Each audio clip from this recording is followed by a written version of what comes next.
Hello, everyone. Thank you so much for joining us. Welcome to the Ask an Architect episode 1. We really spammed the Google form link everywhere we could. We got a lot of questions. In this episode, we will be answering 5 of them. Joining us is architect Pooja Kothari. I'm sure all of you know her. She's been part of a lot of our videos. Thank you so much for joining us, Pooja. Hi, Nikhil. Thank you so much for inviting. I'm looking forward to answering those questions that you have for me today. Sure, absolutely. So before we get started, let me just explain our audience what the thought process was behind this particular show. The whole idea was simple. We wanted to make sure that when you're building your home, you have a lot of questions and we want to answer those questions. Very simple, very straightforward. We want to get a professional to answer that question because typically speaking, an architect is aware of a lot of queries which you come up with when you're building your home, and our idea is to add more and more professionals as we go forward, more and more architects along with Pooja to answer these questions for you. So without any further delay, let's get started with the first question. I think this is a very simple question, although it's winter right now, but you know, this was a question which I thought was really nice. How do you control overheating in a residential building without use of an AC? So, Pooja, can you please tell us how this would work? Okay, so before getting into how you can control overheating, I want to try and answer how overheating really happens in a residential building. From where does heat really come? So there are five, six major places from where your heat is really getting transmitted into your indoor spaces. The first one is your walls from whatever, if you have your concrete walls or any other material walls, then your heat is transmitting through the walls and getting into the interiors. The second one is from the ceiling space, basically your terrace and then bottom. The third one is excessive use of any sort of glass or steel on your facade. So that also creates heat if materials are not used rightly based on your climatic zones, based on the regions you live in. Then the fourth one is the building orientation or the design of the building itself. So I'll be explaining more about this when I try to solve these questions. And lastly, the fifth one is your appliances and light fixtures that you choose and put in your homes. So, coming to the answer, these were the things that really heat up your homes, but how do you really protect your home from being heated without using any mechanical ventilation? So, for the first area which I was talking about, walls and openings, you can have brick walls or you can have clay walls which have high heat conductivity and permeability. This what these walls really do is they reflect back the heat to the atmosphere without letting that get into your house.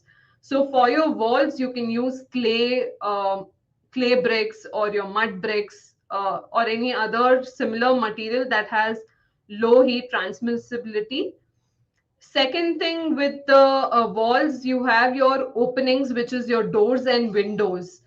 Ideally, you would always want a shading device above your doors and windows. So, by a shading device, what I really mean is an awning or a chaja or something like that that will create shadow.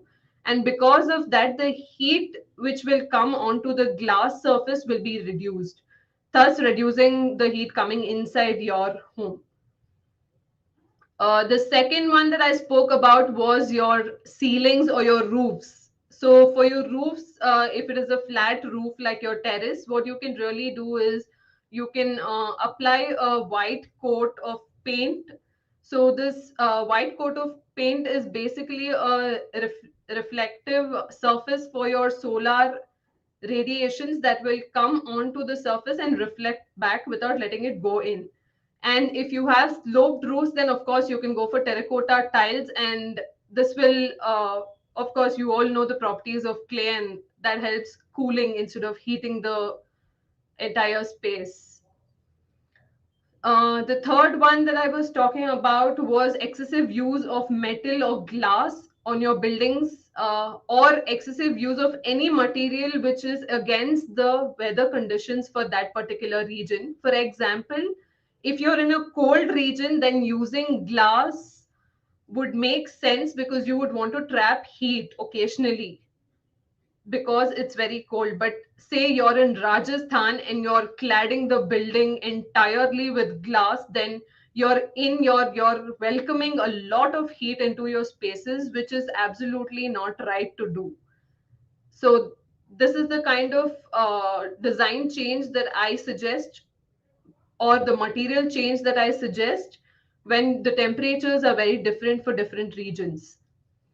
The fourth one was building orientation or building design. So what do I mean by building orientation is basically you should build your buildings on the north south axis.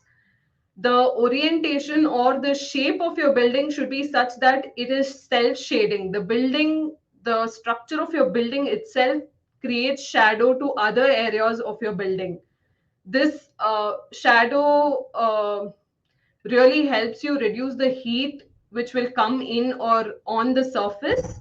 And building orientation, why north south, is because your west is very harsh, and your sun, again, you have your sunrise and sunset directions on east and west.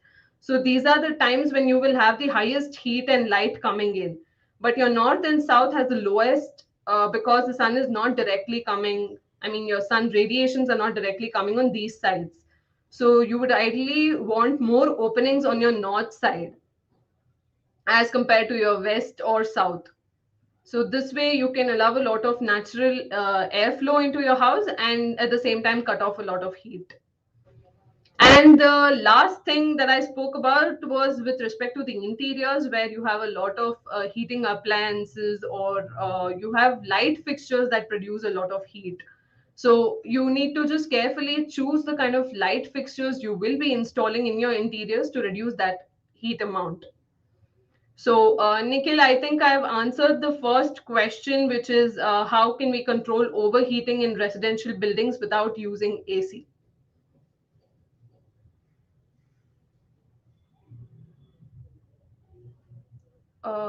We can't hear you, Nikhil. So, okay, I according to you, these were the best things.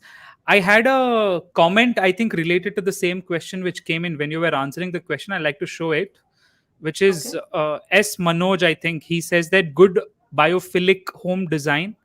What works well at west and south side? So, is he referring to in terms of heat, like from the west side and south side? Are those homes hotter or cooler? I mean, I would love to know what your thoughts are on that. I think he is just trying to ask if, because generally there's the ideation that do not have a lot of openings on your south and west. So Okay. do not have a lot of openings on your south and west is usually because of a Vastu perspective. But if you go with a design perspective where you're trying to do a biophilic design or a green architecture design, then you will be suggested to have larger openings on your north side and smaller openings on your south side. Okay. This Okay. is just simply to reduce all your heat radiations. Okay. Awesome. Let's move on to the next question, the second question which we shortlisted. Are architectural designs subject to copyrights? Okay, that's a very interesting question. Yes, architecture designs are subject to copyrights. Like any other art form, even construction or building, even construction or constructing a building is considered a form of art. So, an architect has to copyright his designs to save them from being copied. Of course, this applies only to a portion where, in case your plans, elevations, or your elements that you're using in a building are directly being copied, translated into what you've exactly done. And even with minor changes, it's not accepted if you have a copyright on your design. But if somebody wants to photograph it, document it, or talk about it, then the copyright thing does not work in those areas. So the copyright is basically for direct translation or reconstructing of the same designs using the original designs. So that is not allowed. And although in India, a lot of them do not really copyright their architecture designs because you do homes day in, day out. But this is something a lot of high end architects do follow because their works speak for themselves. They're very unique, and they obviously don't want it replicated by builders, contractors, or people here and there. So, for a particular design, if an architect has the copyright, even the client cannot use the same designs to construct another building of the same style. That's what I'm trying to refer to when I'm talking about copyrights. So, Nikhil, I think I've answered this as well. Okay, very interesting answer. But I don't know how enforceable this is in India. Our copyright laws are very bad. Moving Yes, forward, I agree. Yeah. uh, so how do I know that an architect has given me an original design? This is a superb question. Okay, so I don't think there is a system in place to check this out yet. Whether an architect, what an architect has given you is a original design. But what I think alternatively can be done is you can go on Google. Technology has improved a lot, so you can go on Google and you can just put the image on the Google search, Google image search, and check if multiple copies of that design is coming. Say if it's an elevation, but if not, there are some parameters that I would like to throw light on, because of which you will be able to trust that the architect has given you an original design. One of those is he will definitely have some concept designs around your design, or he or she will be able to take you through the flow or the process of arriving at that particular design. Then it'll be something that you will be able to connect to with your requirements. So it'll not be something drastically different from what you may have briefed. So it'll be more relevant to what you have asked for. Third, all the elements will start being harmonious instead of feeling like everything is just different. So, if an architect would have just copy pasted different elements into one single frame or one single picture, then, and if with respect to colors, textures, or design, they look very different from each other, like say a wardrobe and a bed. If they're looking too different, then you know that it's not an original design and it's just a cut copy paste thing. And the last thing, what you could also do is, this may not work for small projects, but for larger projects of a very for very unique projects, you can ask the architect for copyrights of the design. So there you will know he will not be able to copyright a design if it is not his. So Nikhil, I think uh, this is what I have to answer for the question, if I'm architects are sure. giving you original design. I'm sure a lot of consumers are worried about this because they pay big fees for architects, and if they end up getting some copy paste work, it'll be really sad. But anyway, moving on to the next question. How will you select materials or equipment selection for each item of work, comparing that to match 3D design view to reality? Okay, so for this question, Can you just I explain what this question really means before you answer it? Okay, so what I understand from this is it's from a design perspective that somebody is asking if while designing we generally use different softwares for 3D elements, etc. So maybe he's just trying to ask how do you visualize something on your 3D software and get something exactly similar in reality on execution. So I think that is what somebody is trying to ask here, if I'm understanding right. So answering this question, so in your 3D software, say example SketchUp, you have a lot of library available where you can pick up readily designed tables, chairs, jalis, beds, wardrobes, any of these. But this will help you for very basic level of designing. You will have to add textures, you will have to add colors, you will have to give detailing in those designs, or create different modules for yourself that will explain your design better.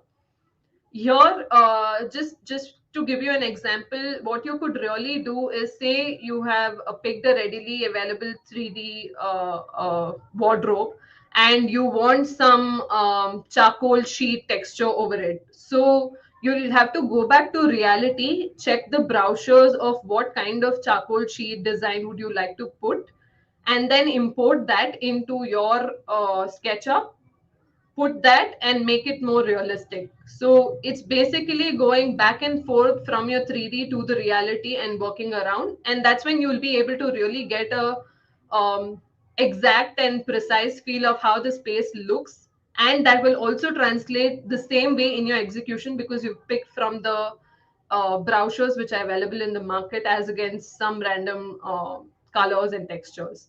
So, Nikhil, I think I've answered this question, and Okay, moving on to the next question, which is again around the same concept of copying and all that. What happens when Mhm. an architect's design is copied by someone else? So, like I mentioned, it is very unethical to copy somebody's designs. And if they already have copyrights over that design, then the architect can definitely file an infringement case over them for copying. But see, the because normally this is the scenario, architects do not copyright their designs. So if this is the scenario, then the first and foremost thing to do is put it out on the social media, tag them, tag the person who is doing it, and that's how you will create awareness for yourself, for your designs. And also, this will be a lesson to learn for others to not copy somebody's designs. This is just trying to go in a very smooth route. And because the architecture or the design fraternity is very strong, people will support when something unethical is happening. People will support against it. So I think this is the best way to go about it. Otherwise, I think architects and designers have a responsibility to, educate fellow members of how to do things the right way ethically. Um, just to give you an example, a lot of people don't understand between what is an inspiration and what is copying design. So they just blindly pick an element and put it into a design, and they then call it inspiration. That's not how it works. Inspiration is just a way of triggering thoughts into your design, or triggering ideas for your design. It can't be an element that you will get inspired with and copy it and paste it directly into your design. This is something I think all of us need to understand. And a lot of firms or a lot of architects tell their interns that take inspiration from the web, take inspiration from your surroundings. What they do not really explain is this difference between inspiration and copying, and that's why we have a lot of blunder happening outside. And apart from that, of course, we have a lot of Pinterest ideas that get copied, or Google ideas, which a client will come with and tell, I want the exactly same thing. This is happening, and unfortunately, there's not much we are able to still do about it. That's a very interesting take. But yeah, I guess this is going to be a problem going forward. Now, in the comments, we actually got few more questions. So, are you available? Do you have time to take them, or we'll take them in the next session? We can take them up. About three or four questions. We can go ahead. Okay. So the first question is from a big fan named Pratham. Pratham asks, after 10th, how to proceed for architecture? So Pratham, you will have to first do your plus one and plus two, or 11th and 12th, what is called as. You will have to do it with a science background because commerce is no more allowed for architects, for architecture course.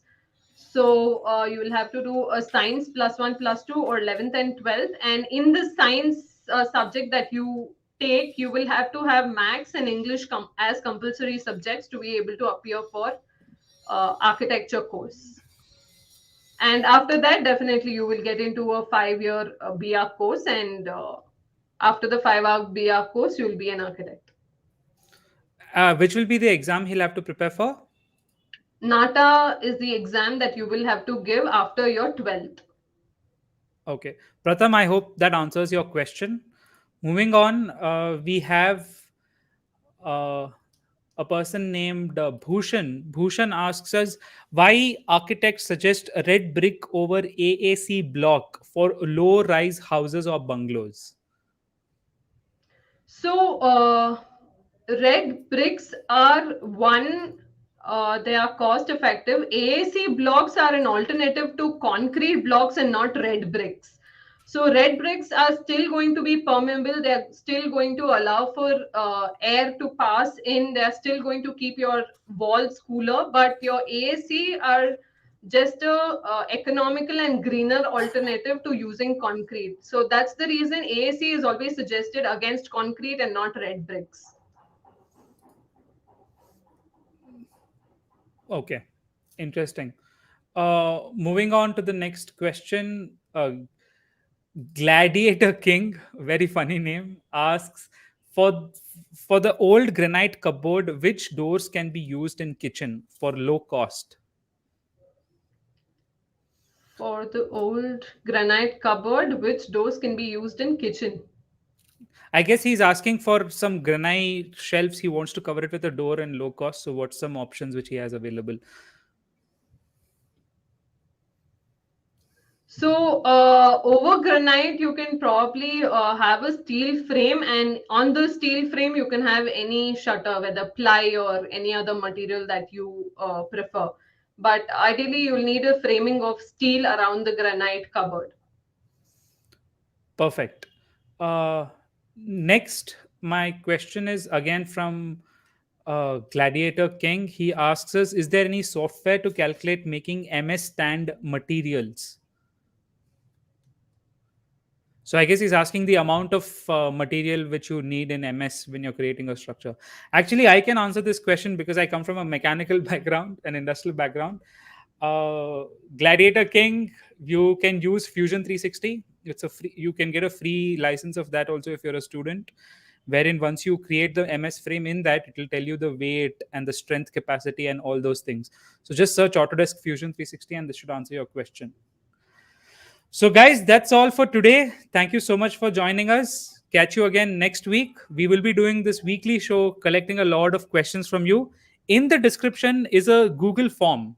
If you have questions, please fill that form and we will definitely answer that question in the coming week. Uh, Thank you so much for joining us, Pooja. This was really fun and really educational also for the people who asked these Thank you, questions. Nash. Guys, I hope this answered your question and see you in our next episode. Bye, guys.